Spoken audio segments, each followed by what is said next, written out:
All right, let's jump to Stephon Gilmore. He made some news over the last day or so with the tweet.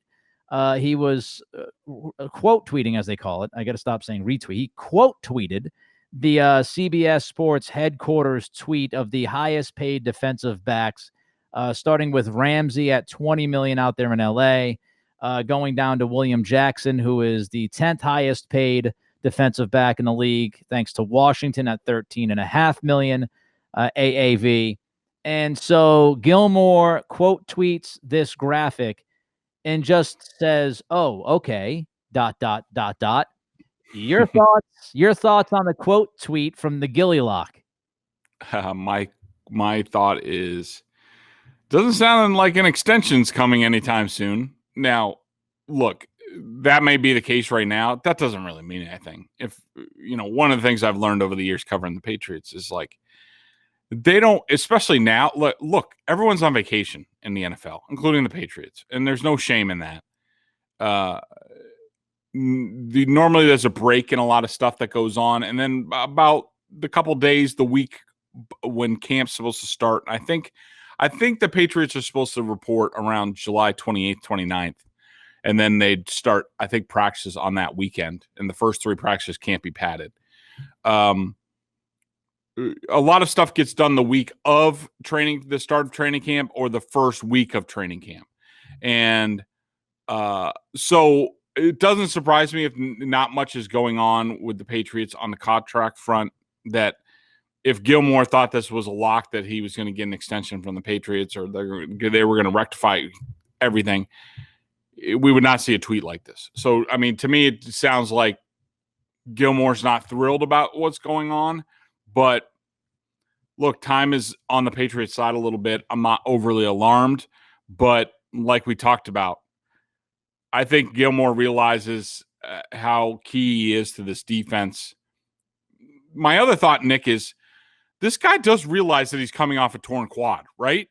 Like, sometimes I feel like I'm taking crazy pills. Like, first of all, he was not Defensive Player of the Year last year. He had a good season. I wouldn't say it was a great season. He got off to a slow start. It was very inconsistent. And he's coming off a torn quad. And he thinks he should be paid $15, $20 million for this season? No, I'm sorry. If I'm the Patriots, I'm like, no, I need to see you on the field. Then we could talk about it. But absent of that, I don't have a problem with pushing the contract issue with Gilmore. It's just, what's his reaction going to be? Yeah, I don't have an issue either. I mean, he is now on the other side of 30 years old, which is a thing. As you said, he got his money. I mean, he got a huge deal the last time around. The Patriots gave him that little bump last year. They pushed money into last year to make him happy. And I understand him looking and saying, I deserve more money than I'm going to make this year. I don't disagree with that. But I also don't disagree with the Patriots saying, hey, listen, Stephon, you're not worth, top 4 or 5 money right now when you're coming off the quad, when you have, the age situation that you have right now. There are reasons why. There are legitimate reasons why the Patriots might not be willing to pull the trigger outside of, they're just cheap. I mean, there's legitimate reasons why you might not want to funnel a 4-year big fat ass contract extension to Gilmore right now, until at least, like you said, you see him on the field. You see how he's moving around. You see what he looks like. The other thing I'll say is this. I don't know what he meant by it. I mean, I think we can look at this a couple of ways. We can look at him kind of making a statement to the Patriots and saying, oh, okay, so you guys won't pay me. Look at all these dudes. Look at what they're getting paid.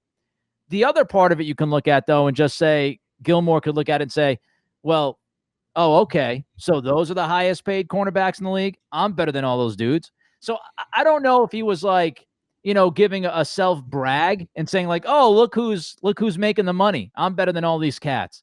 Or if he was trying to take a shot at the Patriots, or maybe he was trying to accomplish both. Overall, I would say this. I'm not a big fan of the cryptic tweets. I don't think they serve much of a purpose. Just speaking from my point of view, being in radio, I have had to deal with some negotiations.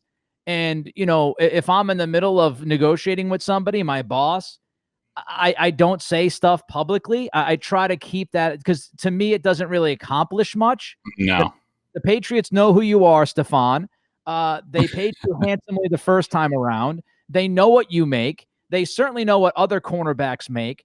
So I know he might be trying, if this is the angle of taking a jab at the Patriots, he might be trying to win public approval. I'm a fan of do your business behind closed doors. You don't have to send a tweet. Everybody knows what's going on. Everybody knows you want to get paid. Take care of your business. If you're going to hold out, hold out. I don't need the okay cryptic tweet this week. I don't need it in my life.